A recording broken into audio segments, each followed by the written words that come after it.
With two of our main players established in episode 1, the stage is set and we move into episode 2. It's no secret how much I love this anime for both its story and nostalgia factor. I intended the focus of this series to lean more towards games featured in each episode, and I set myself up for quite a task in only the second episode, as we take a detour from the arcades in favor of home console gaming. The year is 1991, just 1 year into the 16-bit gaming era. Summer is drawing near and we see Haruo and his classmates cleaning the swimming pools in preparation. Of course, Haruo is passing the time by talking video games with his friends. The first words we hear are FF4 or Final Fantasy IV. The game will be releasing soon and the kids are excited to have it in time for summer break.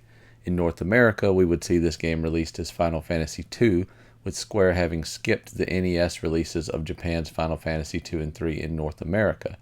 This can lead to confusing conversations about the series, as the numbering system would remain different in North America until the release of Final Fantasy VII, where everyone involved decided to acknowledge there were actually 7 games now, no matter where they did or didn't release. Enough of that, because Haruo isn't interested in Super Nintendo games. He's a TurboGrafx guy. These were the early days of brand loyalty. Consoles were relatively just as expensive then as they are now, and having more than one was possibly less justifiable at the time. Sega versus Nintendo is an obvious and well-known rivalry, but in Japan, the company NEC was a serious contender with the PC Engine, known in North America as the TurboGrafx 16. While Haruo explains the cutting-edge wonders of the TurboGrafx 16 to his classmates, we get a great moment that is unfortunately lost in translation. Let me say that I love and prefer the English dub of this series. The great moment with Ono just falls victim to the renaming of the console in America. Haruo is speaking of Hue cards, basically cartridges, for the PC Engine. Ono, not being familiar with home consoles, is trying to imagine what he's talking about. This is why we see her thinking of playing cards and a desktop computer with a motor attached to it. The PC Engine conjures this thought, but if you've only known it as the TurboGrafx 16, her mental image would make no sense. Reassuring himself more than anyone that the TurboGrafx is in no way inferior, he finds an audience with Ono who is very curious to learn more about this amazing console. After a few interruptions, Haruo, being his typical self, says the wrong thing and faces the wrath of Ono, this time via water hose. Apparently the water damage was enough to give Haruo a cold, keeping him out of school the next day. It's a legitimate sickness, as he doesn't even feel well enough to play video games. He soon finds himself embarrassed by Ono walking in on his calls for attention from his mother. Ono has been kind enough to drop off Haruo's homework, but has ulterior motives. She is really hoping to catch a glimpse of the TurboGrafx. She's given time to do so, as Haruo's mom, Nami, is excited that a cute young girl is here to visit her son. After finishing Mama Haruo's pancakes, Ono finally gets her chance to try out some games. Several games, in fact.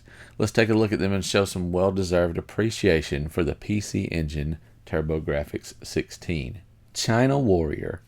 Released in 1987 for the PC Engine and known in Japan as The Kung Fu, this is a side-scrolling beat-em-up best known for its large character sprites.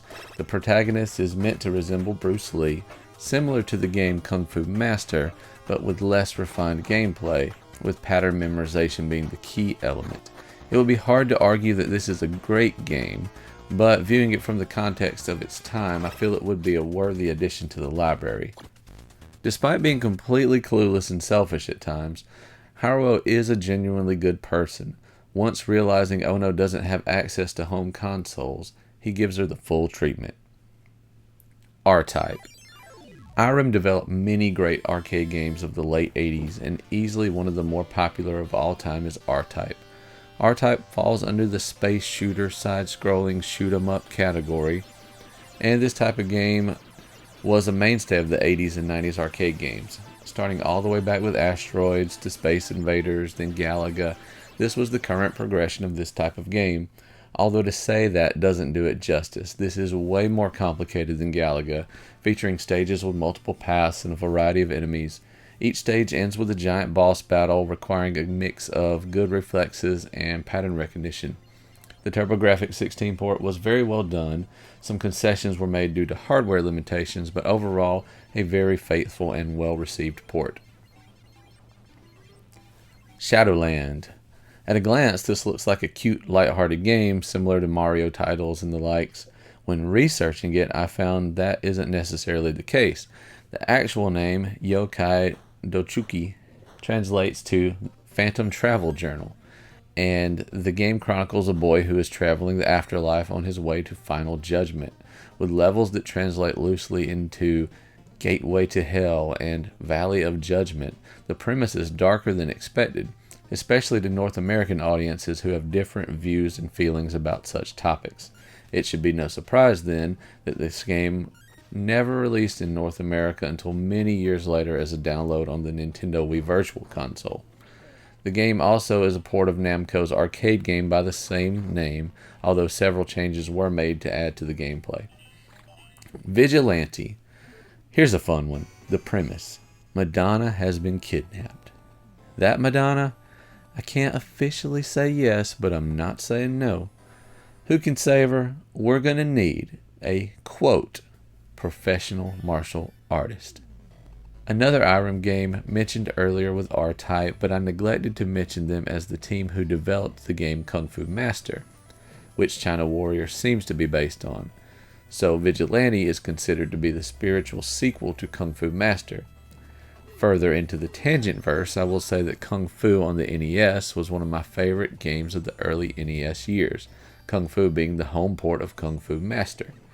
I say that to let you know that I feel qualified to say that Vigilante is nowhere near as balanced a game as Kung Fu. It's just a hard game for the sake of being hard, not unlike many arcade games of its time. Like how Rose said, the TurboGrafx brings the arcade to your home. To its credit, the levels are much more varied than the Kung Fu Master, but the gameplay just didn't feel as responsive.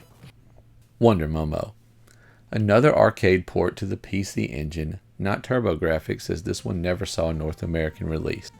Originally 1987 and Namco's last 8-bit arcade game, it was ported to the NEC console in 1989, the time when female protagonists were still reasonably rare.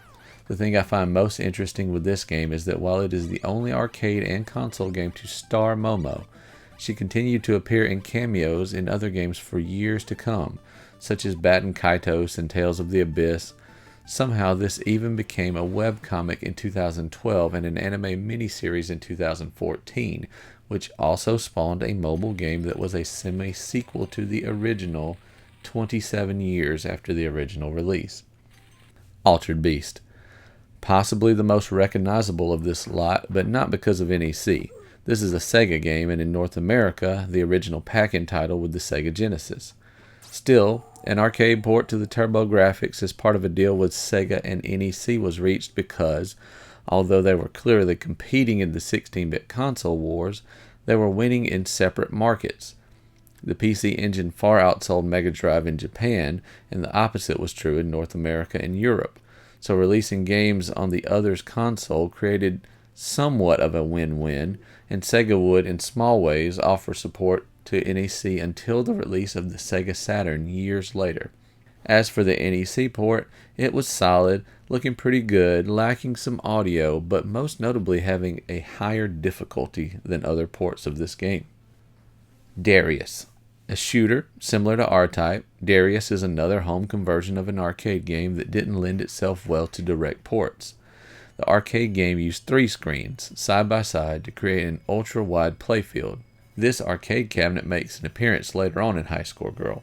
As for the TurboGrafx game, it is a well-done port and did retain the feature of branching paths that could be selected during playthrough, thus adding some replay value with an incentive to go back and try paths not taken.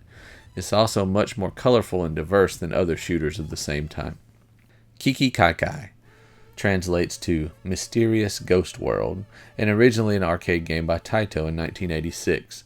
Taking place in feudal Japan, you control Sayo-chan on her quest to save the 7 lucky gods. It doesn't look like a shoot 'em up, but basically it is. It's not easy either, but it is fun trying to shoot and dodge your way through the levels while not getting taken out by the faster and smarter enemies. As ports go, I thought it was well done with few differences in gameplay, only the visuals taking a slight hit. Everything is a bit smaller in scale and colors are less vibrant, still very good. Splatterhouse. We were made familiar with Splatterhouse last episode. How does the TurboGrafx port stack up? The opening cinema was removed. The game in general was toned down to be less gory and slightly less disturbing. In America, certain obvious religious references were removed, such as wooden crosses. This means the American version suffered a second round of altering and censorship after Japan had already removed or replaced certain elements. This will be a trend that continued throughout the 90s and even to this day, albeit America now seems to have no problem with violence, gore, profanity, offensive content. That is a topic for another video. Oh yeah, goes without mentioning, but this is an arcade port. Bonk Adventure. Our first game that is not an arcade port. In fact, this console game was later ported to arcades, so there's a nice twist. In my opinion, the most popular TurboGrafx 16 game of all, that is purely from a North American perspective, where Bonk was marketed as a console mascot much like Mario and Sonic on their respective system. The game follows suit as well, being a side-scrolling platformer adventure game. Bonk is set in prehistoric times, with Bonk being a caveman facing off against dinosaur enemies on a quest to save a small princess dinosaur from the evil King Drool. The marketing for this game definitely worked, as I was sincerely torn on which console to ask for on Christmas of 90, possibly 91, TurboGrafx or Super Nintendo. We all know how that worked out in America. It's clear that the amazing TurboGrafx turns your house into an arcade. We also get mention of the glorious Turbo Express, called the PC Engine GT in Japan, as well as the amazing but expensive Core Graphics with CD-ROM 2, otherwise known as the TurboGrafx CD. Back to the games though, for a look at Genji and the Heike clans, in Japan known originally as Genpei Tomoden, or the Genji and Heike Tale of the Demon's Demise, but localized in High Score Girl as Genji and the Heike clans. I actually haven't heard it referenced as this anywhere else, but we'll go with it.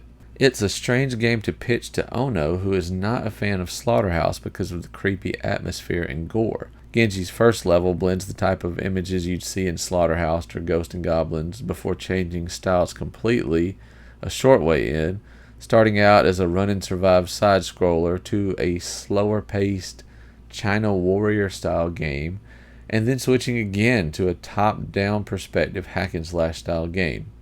The plot, simplified, is that you're a resurrected samurai fighting through the underworld en route to confront your old nemesis, who is, of course, powerful and up to evil deeds. I initially thought the game was graphically far inferior to the arcade version, but that was due to the small sprites in the opening level, which are pretty similar in the arcade version as well. A few things are moved around, but overall it's a solid port. Haruo can't take watching any longer and tries to steal the controller from Ono. Nami saves the day with a devastating and perfect German suplex. The pool is now open at school, and Ono is using the water against a recovering Haruo in an attempt to get him sick again so she can come over for more gaming. Fast forward to summer break and rumors of a Attenion arcade just out of town. That's roughly 10 cents US, less than half the average cost to play arcade games. This is an adventure worth taking for Haruo, and when Ono overhears him getting directions, she insists on tagging along. She's in for a strict summer with no guarantee of gaming, so this means a lot to her as well. So the joint expedition begins, riding their bike from one town to the next in a carefree way that seems long gone in modern times, both symbolically riding away from their problems and towards their passion.